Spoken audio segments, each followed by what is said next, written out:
आपके अंदर एक शक्ति है जिसे कहते हैं कुंडलिनी शक्ति। इसको कुंडलिनी इसलिए कहते हैं क्योंकि इसमें छोटे छोटे, जिसे हम लोग कुंडल कहते हैं,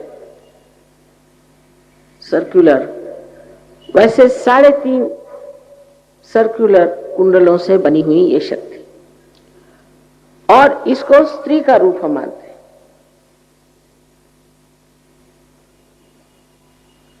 इसको हम स्त्री का रूप मानते हैं क्योंकि ये आदि शक्ति का ही प्रतिबिंब है, रिफ्लेक्शन है।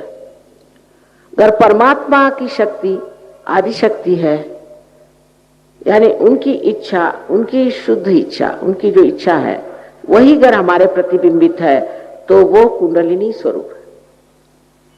यह शक्ति हमारे त्रिकोणाकार अस्थि में है, जिसे मेडिकली वो लोग कहते हैं सेक्रम। सेक्रम का मतलब सेक्रेट। इसका मतलब कि ग्रीक लोग जिन्होंने ये नाम दिया है वो लोग जानते थे कि ये शक्ति हमारे अंदर सेक्रेट बोन में है। इतना ही नहीं, उनकी जो देवी है आदिशक्ति, उसको वो अथीना कहते हैं। अथ माने प्राइमोर्डियल, जो प्राइमोर्डियल मदर है उसका नाम अथीना रखा है। इतनी चीजें उनसे मिलती हैं। अगर आप कभी जाएं ग्रीस तो देखिएगा कि आपको आश्चर्य होगा कि हमारे शास्त्रों में ग्रीस के बारे में कितना कुछ लिखा गया। लेकिन ये सब होते हुए भी इसका ज्ञान आधा अधूरा ही लोगों में था, क्योंकि जो पाते थे वो प्यार के और आनंद के सागर में खो जाते थे। और लोग भी उस जमाने में ऐसे थे, इतने लोग कहां जो कि सत्य के खोज में आए। कबीर ने कहा है, कैसे समझाऊं सब जग अंधा। वाकई में यह हालत थी, कोई जानना ही नहीं चाहता था। सब अपने अपने ज्ञान में खोए हुए, अपने अपने शान में खोए हुए, अपने को पता नहीं क्या समझते थे। और जो उन्होंने बात कही है आज वो बात नहीं। आज कलयुग के एक उपकार है कि बहुत खोज सत्य की सारे दुनिया में हो रही है। हिंदुस्तान में कम है पर और जगह बहुत है, क्योंकि हम सोचते हैं हम बड़े धार्मिक है, सुबह से शाम तक हमने 2-4 भजन गाए हो गए, हम तो बड़े ही है। उससे आगे जाने की इच्छा कम। इस साल दूसरी बात है, पर इससे पहले तो मैं सोचती थी कि ये पूना है और शास्त्रों में इसको पुण्य पट्टनम कहते हैं। सारे महाराष्ट्र में सबसे ज्यादा पुण्यवान यही जगह है, लेकिन ऐसा देखती नहीं थी मैं। अब आश्चर्य होता है कि आप लोग इतने यहाँ आए हैं उस परम तत्व को पाने के लिए जिसके प्रकाश से आपका जीवन, सारे संसार का जीवन आलोकित हो सकता है। क्योंकि जो कुछ भी संसार के प्रश्न है वो अधिकतर मनुष्य की वजह से। हाँ, अभी किसी ने कहा कि तो फिर लातूर में भूकंप क्यों हुआ?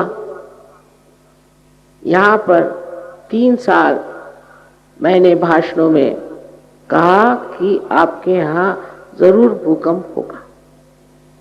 उसकी वजह ये कि गणपति के उत्सव में गंदे गंदे गाने, विभत्स तरीके डांस और सब उस गणेश जो कि पवित्रता का प्रतीक रूप है आप लोग करते हैं। ये गणेश बहुत जाज्वल्यवान है।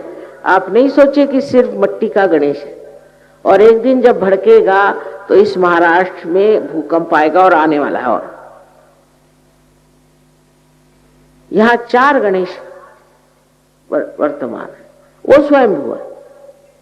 स्वयंभू माने वाकई पृथ्वी से आए हो।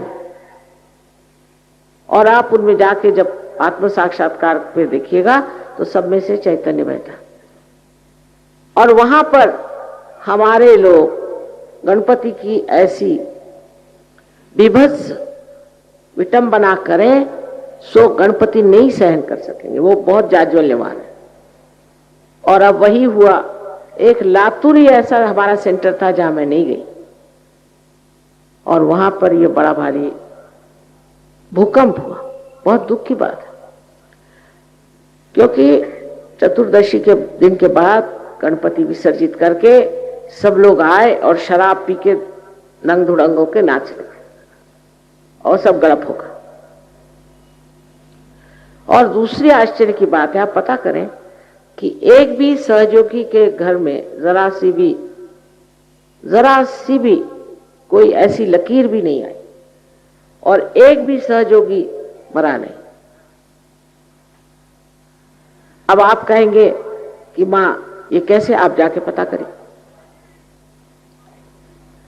जिस भगवान को आप बहुत मानते हैं, अब यहां भी मैंने देखा कि क्रीड़ा नगरी में गणपति वगैरह बनाए, सब कुछ किया, उनकी इज्जत तो करना जानते नहीं। क्या उनकी मूर्ति बना देने से या देखे ऐसे नमस्कार करने से हो जाता है? अगर आप वाकई गणेश जी को मानते हैं तो सबसे पहले जान लेना चाहिए कि आपके अंदर पवित्रता आनी चाहिए। वो चिर बालक है। और गणपति का विशेष आशीर्वाद इस महाराष्ट्र में, शराब तो इतनी महाराष्ट्र में चल पड़ी है कि रास्ते में आप देखिए, अगर किसी गांव में जा रहे हैं तो रास्ते पर लोग खटमल के जैसे पड़े हुए हैं शराब पी करके। शर्म आनी चाहिए।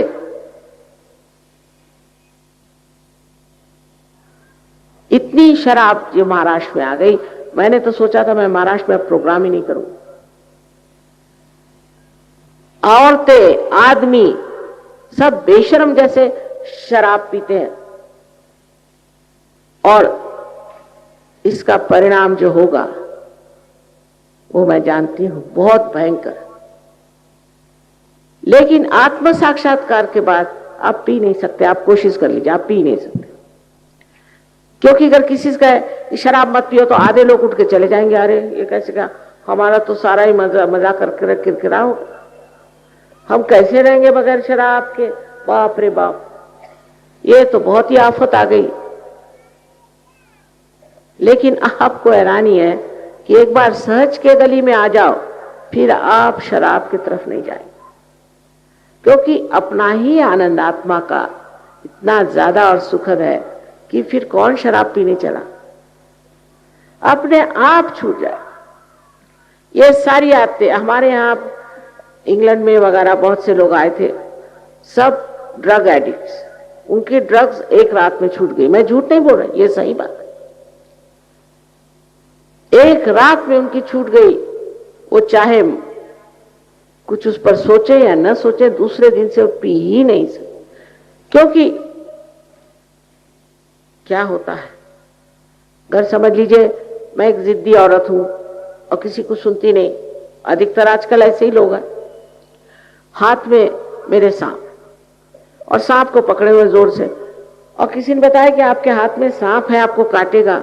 जब तक काटेगा नहीं मैं सुनने ही नहीं वाली कि ये सांप है। मैंने नहीं भाई, ये तो डोरी, अंधे है ना। लेकिन अगर थोड़ा सा भी प्रकाश आ जाए और दिखाई दे कि मेरे हाथ में सांप है तो फौरन छोड़ दूं। इसी प्रकार ये सब नाशवान चीजें, भगवान ने आपको इस संसार में अपना नाश करने के लिए नहीं बनाए। कम से कम मुक्ता से आप अपने नाक कान काटो तो उसे कौन क्या कर सकता। लेकिन भगवान ने आपको इसलिए नहीं बनाया। उन्होंने बनाया है कि उनके साम्राज्य में आओ और आनंद से विराजमान और शहंशाह जैसे। आपकी सारी विपत्तियां और तकलीफें इन चक्रों की वजह से। मैंने पहले ही कहा कि लोग कहते हैं कि वहां क्यों भूकंप हुआ, ये क्यों हुआ, क्योंकि आपके चक्र खराब है। आपके चक्र अगर ठीक हो जाए, जिस पे आप आधारित, आप ठीक हो जाएंगे और दूसरे भी ठीक हो सकते। इस तरह से अगर बहुजन ऐसा समाज हो जाए कि जो सब आत्म साक्षात्कारी हो, जिसके अंदर आत्मा का प्रकाश हो, तो दुनिया ही बदल जाए। आप देखिए, एक साक्षात्कारी आदमी के हाथ का जो चैतन्य है, उससे आपके यहाँ के जो बड़ी समस्या खाने पीने की है वो बहुत आसानी से सुलझ सकती है। कैसे? कि इस चैतन्य से आपका जो एग्रीकल्चर है, खेती का जो व्यवहार है, सो आपकी खेती कभी कभी 10 गुना हो जाएगी और नॉन हाइब्रिड सीड से भी आप खेती कर सकें। हमने यहाँ पर एक एक्सपेरिमेंट करके और हमारे यहाँ एक सूर्य फूल बना है। वो 2 फुट बड़ा था, 2 फुट उसकी सर्कमफरेंस नहीं, उसकी डायमीटर 2 फुट। और उसको देख करके फिर पेपर वालों ने भी छापा, कलेक्टर इन भाई ने भी माना, पर बस खत्म। उसके बाद कोई आए नहीं। अरे 1-2 पैसा भी नहीं उसके लिए खर्च करना, आपकी खेती बढ़ सकती है। आपकी हिंदुस्तानी गाय दूध दे सकती है और इन दूसरे गायों से तो दूध पीना ही नहीं चाहिए। आप भी इन लोगों जैसे पगला जाएंगे। जैसे विदेश के लोगों को कोई रास्ता नहीं मालूम कहाँ चलना है और कहाँ नहीं जाना, उसी तरह आप भी हो जाएंगे। इन गायों के तो दूध पीने ही नहीं चाहिए, लेकिन अपनी ही गाय का दूध इतना बढ़ जाता है। और अब तो महाराष्ट्र में इतना दूध बढ़ गया है कि मैंने सुना कि दूध को वो समुद्र में फेंक दे रहे। इतना तो आपके यहाँ दूध आ गया। और तो भी आश्चर्य की बात यह है कि लोग सहज के गौर नहीं आते जो आसानी से आप प्राप्त कर सकते। इसमें कोई हम आपसे पैसा नहीं लेते, नहीं आपको कोई पैसा देना है। इसका पैसे से क्या मतलब हो सकता है? परमात्मा को क्या पैसा और आपके बैंक वगैरह मालूम है क्या? ये तो आपका सर दर्द है। आपको जब आशीर्वाद मिलता है तो सबसे पहले आप समझते हैं कि आपके हाथ में चैतन्य की लहरियां बनी। कुरान में लिखा है कि जब क़याम आएगा, जब तुम्हारा ऐसा समय आएगा कि पूरी तरह से आदमी बदल जाएगा, यही क़यामा, उस समय आपके हाथ बोलेंगे। ये मोहम्मद साहब ने लिखा है और आपके खिलाफ शहादत देंगे। ये मोहम्मद साहब ने लिखा हुआ। लेकिन कितने मुसलमान सहज में आएंगे या कितने हिंदू सहज में आएंगे, ये परमात्मा जानता है। उससे तो रशियन अच्छे, जिन्होंने कभी कोई धर्म नहीं जाना, कभी भगवान नहीं जाना, कभी कृष्ण को नहीं जाना, राम को नहीं जाना, वो खट से सहज में आ गए और जम गए, सबके सब जम गए। ये कैसे हुआ? क्योंकि उनमें जड़वाद नहीं है, मटेरियलिज्म नहीं है। हमारे यहां तो जड़वाद ही भी खा गया। उसमें तरह तरह की गंदगी आती। आज जड़वाद ने हमारे देश को भी जकड़ लिया। मैं मानती हूं कि संसार में जो आप रह रहे हैं, आपको जीने के लिए भी बहुत कुछ करना पड़ता है, लेकिन सहज में आते ही आपके सामने लक्ष्मी खड़ी। लेकिन लक्ष्मी का स्वरूप समझना चाहिए। वो शराबियों के पास नहीं आती और जुगारियों के पास भी नहीं आती और जो बदतमीज इंसान होते हैं उनके पास भी नहीं आती। आपको अगर आप लक्ष्मीपति हैं तो दिखाई देगा कि आप लक्ष्मीपति। एक तबीयत बदल जाती और वो तबीयत कंजूसीपना और दूसरों को नीचे दिखाना छोड़ करके एक बहुत ही उदात ऐसी एक हस्ती, एक पर्सनालिटी बन जाती है। और उसका जो मजा है वो हजारों चीजें होने पर भी नहीं। फिर आप कला को समझते हैं, आप गरीबों को समझते हैं, आप सब चीज को समझते हैं और उनके लिए क्या भला है ये भी सोचते हैं। एक दूसरा ही जीवन शुरू हो जाता है और आपका जीवन भी खुशहाल रहता है, आपके घर में भी सौख्य रहता है। अब एक बात है, हम लोग शांति की बहुत बात करते हैं आजकल तो बहुतों को शांति का अवार्ड भी मिलता है। अब इन लोगों को भी मैं जानती हूँ, कुछ मेरा नसीब ऐसा है कि ऐसे भी लोग बहुत मिलते हैं मुझे। उनके शांति कहाँ से होगी? वो तो इतने गुस्सैले लोग हैं कि उनसे आप बात नहीं कर सकते। उनके पास जाइए तो बीच में कुछ डंडा वंडा लेके जाइए, नहीं तो आप पे कब बिगड़े पता नहीं। और इनको शांति के अवार्ड मिलते।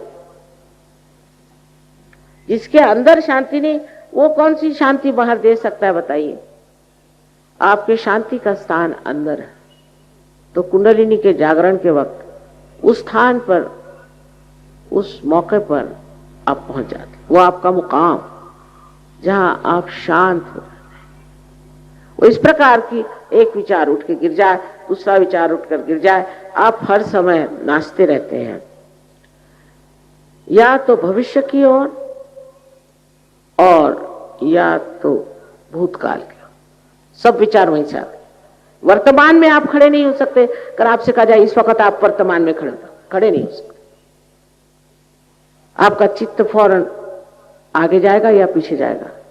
इस क्षण आप वर्तमान में खड़े नहीं हो सकते। लेकिन जब कुंडलिनी जागृत होती है तो ये विचार हट के लंबे हो जाते हैं और बीच की जो जगह है वहां आप स्थित हो जाते हैं। यही शांति का स्थान है, जहां आप निर्विचार हो जाते हैं। तो पहली स्थिति है जिसमें आप निर्विचार समाधि को प्राप्त करते हैं सहज में। लेकिन निर्विचार होते हुए भी आप समाधि माने पूरे सतर्क। ये नहीं कि उस वक्त आप बेहोश, पूरी तरह से होश बढ़ गया, हर चीज नई तरीके से दिखाई देने लगती। यह स्थिति पहले आती है। और जब ये कनेक्शन आपका पक्का हो जाता है इस सर्वव्यापी शक्ति के साथ पूरी तरह से, तब आपको निर्विकल्प समाधि की प्राप्ति होती। और इससे आप दुर्बल नहीं, सबल हो जाते, क्योंकि आपकी शारीरिक जो कुछ भी व्यथाएं हैं वो ठीक हो जाती। यह बात बिल्कुल सही है कि जो लोग एक बार सहज में आए वो बीमारी से छुटकारा पा गए और बाद में बीमार नहीं हुए। ये बात बिल्कुल सही। और ऐसी ऐसी बीमारियां जिसका इलाज डॉक्टर लोग कर ही नहीं सकते। इसका मतलब नहीं है कि सब डॉक्टरों के पेट पर पैर आएगा, ये कभी नहीं। क्योंकि अधिकतर जो रईस लोग होते हैं बहुत ज्यादा, वो डॉक्टरों के ही पास जाएंगे ना। उनके पास पैसा होता है तो वो डॉक्टर खरीद सकते हैं, मुझे तो खरीद नहीं सकते। लेकिन कुछ रईस लोग भी आते हैं। मानसिक स्थिति बहुतों को खराब है। आजकल एक बीमारी चली है स्ट्रेस। जो देखो उसे स्ट्रेस। स्ट्रेस क्यों होता है? क्योंकि आप जब कार्यान्वित होते हैं तो आपके अंदर अहम भाव बढ़ता है और वो सर पे छा जाता है, एक शिरस्त्राण जैसे यहाँ। लेकिन जब कुंडलिनी जागृत होती है तो वो इस ब्रह्मरंध्र को छेद देती है और मानो एक छेद सा, जिसमें से आपकी सारी परेशानियां, आपका सारा स्ट्रेस निकल जाता है। और आप महसूस कर सकते हैं कि आपके सर के अंदर से ही ठंडी ठंडी हवा आ रही। उसमें शंका करने कोई बात नहीं, क्योंकि आप ये सब हैं, यह आप ही की शक्ति है। आप ही के अंदर से ही जागृत हुई और आप ही को इसने आशीर्वादित किया। समझ लीजिए कि आपकी अपनी व्यक्तिगत मां है। आपके बारे में सब जानते हैं। जैसे टेप रिकॉर्ड होता है, ऐसे इसने अपने अंदर सब आपके बारे में जान रखा और वही आपको पुनर्जन्म देती है और आपका दूसरा जन्म होता है जिसके लिए वो लालायित है। इसमें हमारा आपका कोई लेना देना नहीं पड़ेगा, कोई भी नहीं, क्योंकि आपकी शक्ति है। अब समझ लीजिए कि एक दीप जला हुआ और उसने अनेक दीप जला दिए, तो उसमें उस दीप का क्या लेना देना बना रहा? इसलिए इसमें कोई भी आभार किसी के मानने की बात नहीं है। उल्टे हमें ही आपके आभार मानने हैं कि आप लोग आए और अपने आत्म साक्षात्कार के इच्छा से यहाँ बैठे रहे। इतने देर कोई बैठते भी नहीं लोग, आजकल को तो पता नहीं क्या आदत लग गई है कि वो आराम से इतनी देर शांति से बैठते भी नहीं। बहरहाल जो भी हो, यह आपका अपना अधिकार है। और फिर सबसे बड़ी बात जो होती है कि आपकी आध्यात्मिक उन्नति। आध्यात्मिक उन्नति का मतलब यह है कि आप एक बहुत ऊंचे दर्जे के इंसान हो जाते हैं। आपके हाथों में अनेक शक्तियां दौड़ने लग जाती हैं। आप भी लोगों को पार करा सकते हैं और आप भी लोगों को रियलाइजेशन दे सकते हैं। इसके लिए जरूरी नहीं है कि आप कुछ रुपया खर्च करें या कुछ करें। सिर्फ एक बात है कि थोड़ी नम्रता जरूर होनी चाहिए। अब हमारे जो जहां पर ये लोग प्रोग्राम वगैरह करते हैं, बहुत सर्वसाधारण तरह की जगह है। उसमें क्योंकि हम लोग पैसा ऐसा लेते नहीं ना, उसमें जैसे भी है बहुत विद्वान लोग हैं और आपको सब बता देंगे कि आपके अंदर चक्र कैसे हैं और वो चक्रों की शुद्धता कैसी करनी है और आप किस तरह से इसको पा करके दूसरों की चक्रों को ठीक कर सकते। तो आपका जो नया आयाम आता है उसे कहते हैं सामूहिक चेतना, कलेक्टिव कॉन्शियसनेस। माने आपके हाथ पर आप महसूस कर सकते हैं अपने चक्र और अपने ही हाथ पर आप दूसरों के चक्र भी महसूस कर सकते हैं। अगर आपको ये मालूम हो कि हम अपने चक्र कैसे ठीक करें और हम दूसरों के चक्र कैसे ठीक करें, बस हो गया। 1 महीने में आप अपने गुरु हो जाते हैं। आप समझ जाते हैं कि आपके लिए कौन सी चीज ठीक है और कौन सी नहीं। समझ नहीं जाते, ये आपके अंदर ये बैठ जाता है। जैसे कोई चीज है वो ठंडी है कि गर्म है, ये आपके नस नस में आप जानते हैं, आपके सेंट्रल नर्वस सिस्टम में आप जानते हैं। इसी प्रकार आप जान सकते। सत्य को आप अपने उंगलियों पे, फिंगर टिप्स पे जान सकते हैं। ये आपके अंदर सब बना हुआ है। जैसे एक ये बना हुआ है इंस्ट्रूमेंट है, लेकिन अगर इसका कनेक्शन मेन से नहीं हुआ तो ये बेकार है। इसी प्रकार आपकी भी कोई विशेष हस्ती नहीं है, पर जब उस परम चैतन्य की शक्ति से एकाकारिता साध्य होती है, तब आश्चर्यचकित आप होंगे कि आप हैं क्या। आपको अपने बारे में कुछ कल्पना ही नहीं है और उस बार जो आपको एक चैन, शांति, यहां तक ऐसा आदमी बहुत कार्यशील हो जाता है, डायनामिक, और उसी वक्त वो बहुत ज्यादा भी प्रेमी, मोहब्बती, कंपैशनेट हो जाता है।